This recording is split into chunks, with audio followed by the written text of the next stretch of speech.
Hello everyone, this is Jimmy and welcome to episode 20 of FTB Infinity Evolved Skyblock mode. Let's start things off today by checking on our nodes again. You can still see they're here. Oh, there goes another bullying event. Big bully. This node has gotten quite large. For nighttime, I suspect it'll be giving off a fair bit of light too, but it's still only 23 air. Whatever, we'll leave it here, let it keep growing. Honestly, at this point, I should probably swap in a new central node to grow, just because the marginal value of growing this node much bigger is very small. And having a couple of big nodes is good, but I'll do that later. Between episodes, I've also gone ahead and leveled up all of our seeds here. So, this is 5, right? The 5 Witchery seeds are all max stat. So, yeah, that's good. Now, I needed those to make anointing paste. And it turns out you actually need the seeds to make anointing paste, not the plants. So we don't actually need the farm yet. It also only uses 4 of them. Which one does it not use? Water, Mandrake, Bella, Snow. So it doesn't use Wolfsbane? Alright, so I think it's just like this. There we go. Alright, we have anointing paste. We don't have anointing paste. Hey, game, gimme. I think it doesn't like the fact that the seeds have MBT data on them. If you just take these seeds and plant them again, can you not do that anymore? Wait, I remember. This is a weird bug I've run into like every single time I play this pack. The recipe that is displayed here, this is like the regular vanilla recipe. It's actually wrong. There's like a script recipe for that for some reason doesn't show up. So let me get the materials we need for that. Those actually do use the products that are grown from these seeds. According to the FTB wiki, this is the recipe. So if I click here, does it work? Yeah. There's some client desync of some sort, but that's what you gotta do. Anyways, now we have anointing paste. So with this, if I get a cauldron, which we can auto-craft, we can then place the cauldron down, right-click it with anointing paste, and poof, it becomes a witch's cauldron. Let's grab that. I think that's a quest somewhere. Just as a reminder, our goal here is to make Mutandis so we can make the Witchery saplings. For that, we need Mandrake Roots, which I have a bunch of just from leveling up the seed. Exhale of the Horned One, which comes from Witch's Oven cooking oak saplings. So if I get a stack of these, you also need mouse sensitivity clay jars in the Witch's Oven to like catch the fumes. Without the clay jars, it just functions as a normal oven. So take this, and I think about half the time you get the fume captured in the output slot. We can improve this yield with, I think they're called like Fume Filters or something. Fume funnels. Let's see what these take. Oh, these are easy to make. There's also an improved one, but that requires a bit more work. So let's make a couple fume funnels to increase the rate that we get these items. Without any fume funnels, out of 24 operations, we've gotten 5 gases or whatever. That's not a very great ratio, right? But with the funnels, I think it goes up to... I thought it was about 50% without it. Oh, how do these connect? Not this way. There we go. So with 2 regular funnels, I don't know. The amount you get goes up a bit. With better funnels, it goes up even more. Now that I have all the materials for Mutandis, that's eggs, Mandrake Roots, and exhale of the Horned One, I just need a boiling Witch's Cauldron. Unfortunately, it seems like the Thaumcraft Niter can't be used to boil this. We have to use an actual flame. So once the cauldron is heated and boiling, you see bubbles coming off, that's when you know you can throw your ingredients in. And then it does its little swirly bits, and a couple seconds later, out pops your items. I hope. There we go. And you get 6 per craft. We're going to need a fair number of these, so I'm going to make 120. Just about 2 stacks. I've got my 2-ish stacks of Mutandis crafted, and by using them on any... doesn't work on saplings, I guess. Maybe it takes flowers. Let me grab a flower of some sort. Sure, let's use a rose. No, I want to... I want a 1 tall flower. Give me bone meal. By using it on any 1 tall flower, bone meal has to be used on grass, doesn't it? Jeez, this is difficult. Alright, here's some grass. Why did the system stop? Oh, did this stop working once it's out of energy? Alright, whatever, I don't care. By using it on any 1 tall flower like that, you can transform it into something. I guess it stops working if you transform it into an oak sapling. But there's specifically, here's one of the things I'm looking for, an alder sapling. I'm looking for rowan, alder, and hawthorn saplings. I'll take acacia too, I guess. I haven't gotten those yet. I mean, I'll take all these. Ow! I'll take that too. That's a witchery plant that may or may not be useful later. Banished moss might also be useful. I don't think all of these are useful in this pack. I remember I needed them specifically in Celestial Journey or Divine Journey. I don't think you have to make these poppets here.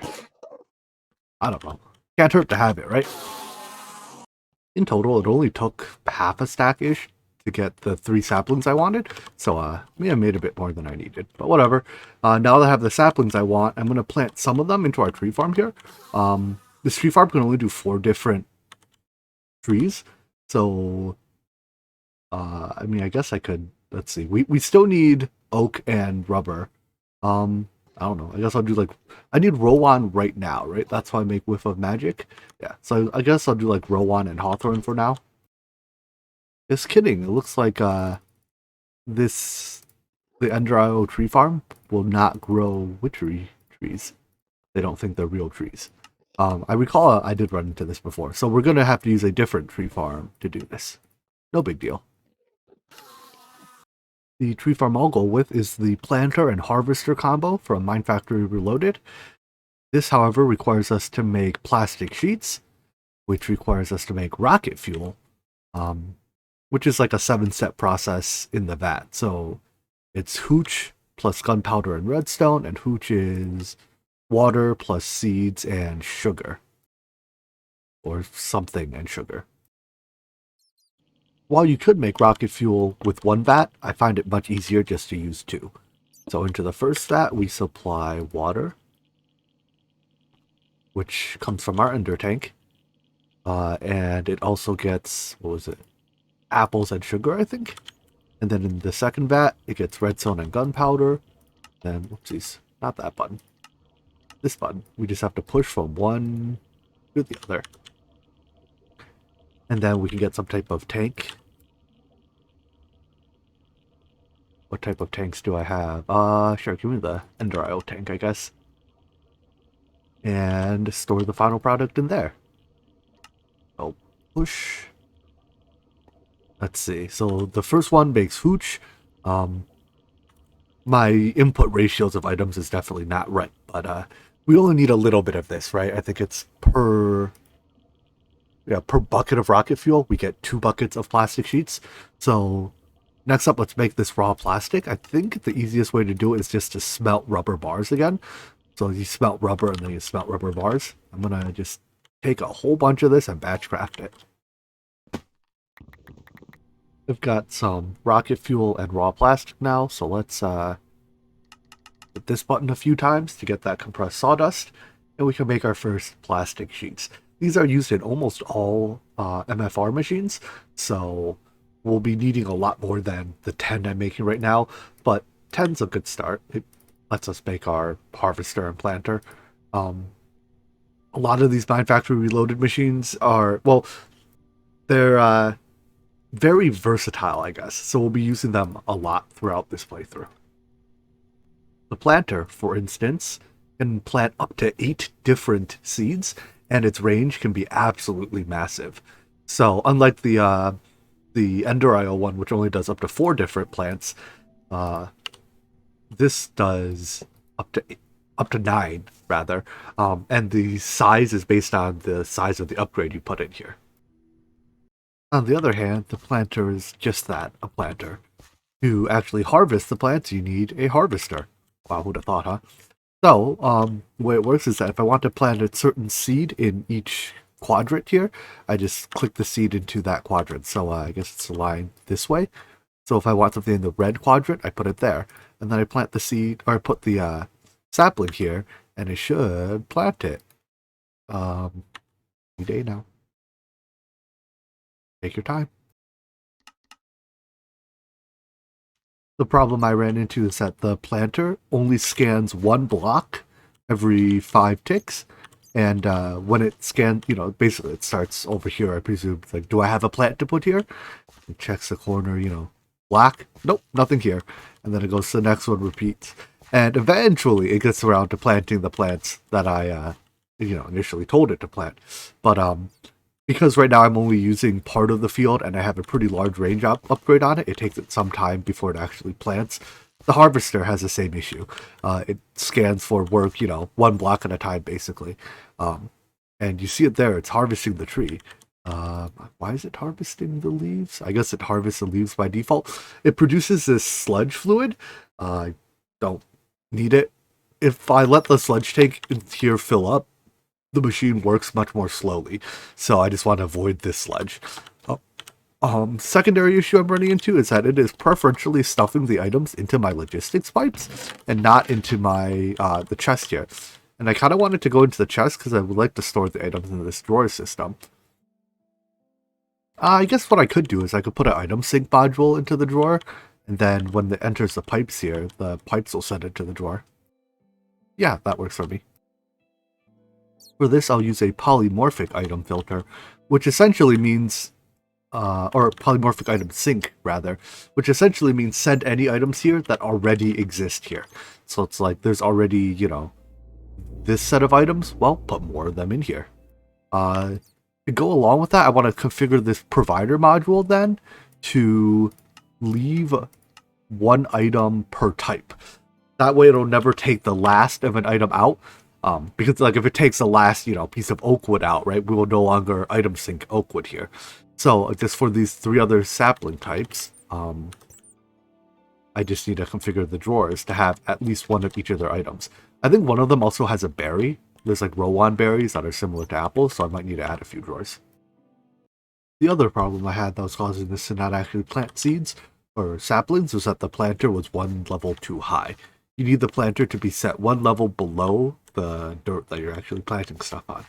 So now it's automatically planting these seeds. I'm going to speed it up initially by just bone mealing some of it because I want more saplings. But once these are grown, the harvester will eventually start harvesting them. I think it is working on something. Maybe? It certainly works faster once you pump the sludge out of it. This was previously taking like 13 ticks. There we go. We can see it working now. It's if you keep the sludge empty, it works very fast. If you let the sludge build up, the harvester is a little bit slower. But anyways, any of the items that come out of the harvester just get item synced to their appropriate place. I haven't gotten any of the berries yet, so I don't have a chest for the berry. But the saplings then some of them get sent back to here via an active supplier that's set for 1 stack of each of the saplings so that they can be replanted. And because right now I'm only doing 3 types of seeds, I have 1/3 of the planter dedicated to each sapling type. Watching the harvester work is honestly kind of mesmerizing. Just like watching the leaves disappear, and it's only after all the leaves are gone does it switch over to cutting wood. So I think this way it gets the maximum number of saplings out of each tree. Well, I guess not when all the leaves, but when almost all the leaves are gone, it switches over to wood, and then the wood all disappears, and then you see a whole lot of items come out of the machine at once. Anyways, visuals aside, my goal here is to eventually build up an excess of saplings. So right now, I don't have any excess because any saplings that are generated are getting sent back here immediately. However, it's pretty soon. The field here is already basically full. We're going to have an excess of saplings, and then I can turn those saplings into the whiff of magic by cooking it in a witch's oven. And then I can use that whiff of magic to make impregnated leather, which can finally make our, wherever it is, goggles of revealing so that we can see our aura nodes and other Thaumcrafty stuff without having to hold up a thermometer. I'm to cook spare Rowan saplings into a whiff of magic, and it seems like about 3/4 of the time now with 2 fume funnels, I'm getting the whiff of magic. I think with 2 filtered fume funnels, it might actually be 100% or darn close to. But anyways, I need this. What else do I need? Diamond vapor. Oh, we need a distillery. Dang it! It's never as easy as you think. And a distillery almost definitely needs altar power. I mean, I'll make one and see if it does. The distillery itself is going to take a fair bit of crafting, so these are just cooking various saplings.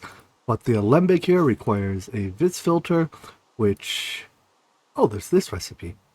I was just about to say it requires silverwood, which until we can get a silverwood log, or silverwood sapling rather, we have to turn birch into silverwood with the crucible. But, oh, give me that back. I mean, I guess I might as well just do it the silverwood way, now that I've started already. The recipe for silverwood is some amount of arbor, praecatatio, and ordo. They still think that's a 3, but I can't be bothered getting my ratios exact. So we just throw a lot of stuff in there, and then throw our birch in, and we got most of it out. Get rid of the goop. And where's my wand? This wand will do. Let's release a whole lot of goop. Goop? Oh wow, I released so much goop it spilled over. There we go. Good as new. As if no goop was ever here. The sawmill has the best yield here. Don't not pushing it directly into my logistics pipes. We can turn 1 log into 6 planks. So, I mean, we can do this with any wood, not just silver wood. But for most wood, I just, I don't care. I have 100,000 wood. I don't care if I turn it into 2 planks or 6 planks. Anyways, now I think we can make the distillery. 1 distillery coming right up. So this machine takes, let's put it here for now, inputs, and turns them into, basically it takes some of these like odors and turns them into their, I guess, components, you could say. So, I need some of these jars. Yoink. There we go. I think this is telling me that there's no altar power, right? We need it to make diamond vapor, so I need oil of vitriol and diamonds. This is from distilling foul fume and quicklime. And foul fume comes from, looks like oak wood. And quicklime is just another name for wood ash, apparently. I've got some foul fume and quicklime here, and the machine is still not running. I'm pretty sure this is telling me that there's no altar power to run it. To address that issue then, we need to make a Witchery Alter. It takes 6 of these altar blocks, so looks like we just have to process some more stuff through the witch's oven, but it's not too bad to make. That gives you the basic altar. It takes more than just these 6 altar blocks to make a actually functional altar, though. So I can just place these down anywhere, and as long as they're touching each other, they form this thing. However, this altar is not very powerful. I guess it's powerful enough to run 1 distillery at partial uptime. However, the Witchery Alter gains max power and recharge rate depending on what you put on it. So, for example, if I put a, let's see, Wither Skull. Can I get a Wither Skull? Do I have a spare Wither Skull? I do not. Alright, let me dump a bucket in there then and get a Wither Skeleton. I really need to fix this mob farm at some point. The spiders in it are just barely able to be pushed down the center. But like they spend a long time up there before they finally give up and fall. And it's causing the rates of this mob farm to be absolutely atrocious. I suspect it'll be like 10 minutes before I get a Wither Skeleton Skull. So I'll settle for the next best thing, and that's just a normal mob skull. We can put that on our altar, shift right click it on, and you see the both these numbers go up, the maximum energy and the recharge rate. And now we can run our distillery at 100% uptime. I'll build a proper full altar setup, complete with like, it needs plants around it and all kinds of stuff. It's, I don't know, kind of annoying to do, so I'm not gonna do it until I need it. Anyways, this produces our oil of vitriol for us, which I think we then refine with diamonds to get diamond vapor. For some reason, I thought that the Witchery Alter was made from the Blood Magic Blood Altar, so I had been trying super hard to just avoid having to make this. Turns out it's the other way around. The Blood Altar is made from Witchery Altars, which are trivially easy to make once you have access to Rowan wood. Whoopsies. The end result of all that, though, is impregnated leather, which is for the Goggles of Revealing. Get that pinned so I can look up its recipe easily. There's still some recipes that actually or some things that require a Thaumonomicon, like you can't scan items with goggles, so don't use your only goggles, or your only Thaumonomicons rather. They're only thermometers to make goggles. How does this work? I wish this recipe would also click in. Alas. Alright, here we go. So, this makes Goggles of Revealing. When you wear your Goggles of Revealing in your head slot, actually, can you wear these in baubles too? Or is that not a feature yet? Nope. When you wear it in your head slot, you can see as if you're looking through Goggles of Reveal, or through your thermometer. You don't need to hold the thing up to actually see the, stats on these things. Oh, bright. However, we can do one better. You can actually attach the Goggles of Revealing to your dark helmet and not have to, you can actually wear a helmet in your helmet slot. So if I have an anvil and 10 levels, oh look, all the Endermen are leaking out of the mob farm because I put witch water there. Anyways, we can combine that with that, and now this has the revealing trait. So when I wear this helmet, I still get the Goggles of Revealing effect and actual armor. The next step in magic mods in this pack is to get into blood magic. So you need a blood altar for that, and the shape of the blood altar has not changed between Minecraft versions. Why do I have a ladder in my inventory? But we still have to, that means we have to build that large blood altar structure somewhere. Maybe I'll fit it over here. It's, I think it's like 19 by 19, so it's a little over a chunk, which is a little awkward to fit into my chunk-based grid. I ended up expanding our platform out a little bit further. I figured we're doing all the other magic-y stuff over here. I may as well keep the theme going. I guess it'll be like magic in this area, tech over there. I don't know. Anyways, the final size here is actually 23 by 23, so it takes up 4 total chunks. Good enough. The altar itself is actually not made of these ugly blue and orange blocks. I intentionally, when I start doing blood magic, I always lay out my altar with filler blocks, like just so I know, where the real blocks will go. Make sure I don't put anything else in the way. And I usually do it with the ugliest blocks I can easily come up with, because it encourages me to get the altar actually upgraded sooner rather than later. To fill our blood altar with blood, initially, we have to make a sacrificial orb. It's functionally a sacrificial dagger, but it allows us to drain our blood and put it into the altar. So that's done by casting blood over a mana pearl, and our mob farm / smeltery here, thankfully, has a sacrificial orb for us. Alright, so if I just come here and right click, it deals a little bit of damage to me and puts a little bit of blood in the altar. Be careful not to right click it when you have half a heart left or 1 heart left, because it will happily kill you. Natural health regeneration in this version of Minecraft is glacially slow.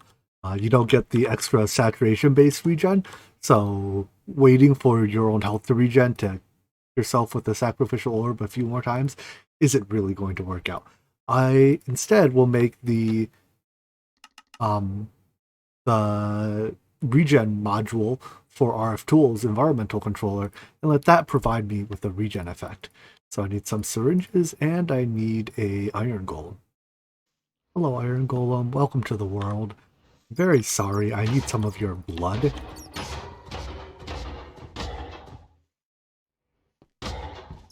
I mean, you're still mostly alive, right? Please don't hate me. The environmental controller has these cool particle effects. I guess that's what they're supposed to be when it's running. But it gives me regen 3. So now when I drain my health with the Sacrificial Orb, I regenerate it reasonably quickly. Much faster than if I was just relying on food regen. Let's wrap things up here for today. The next couple steps with automating the blood altar and stuff will easily take more than a couple of minutes of time. So let's work on that next episode. I hope you enjoyed this video, even though it was a little on the shorter side. Sorry about that. But I hope to see you in the next one. Take care. Bye-bye.